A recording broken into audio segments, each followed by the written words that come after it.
sheekh su'aasha kale filimada loo yaqaan saksiga ama qaawan ma fiirsan karaa maadaama aanan jimaaci karin xaaskiga anoo fiirsan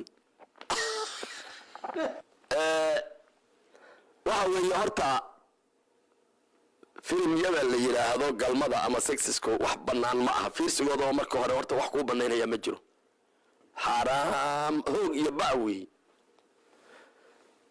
waxa aad aragtay oo naagaha iyo nimanka waxa aad aragtay sameyn haya dunuubta noocaas oo kala qofka fiiriyana indhoori ka dhacaan bay u badanta in aad tiraahdid xaaskayga inaan jamaaci kareynin ilaa aan fiirsado oo baalkii aan ii kacayna waxa markay ii muuqdaan ayaan iyo baalkii u kacaya waa wax markii hore naftaada aad bartay oo halaaga oo shaydaannimo ah oo loo baahan yahay in aad hadda ka goyso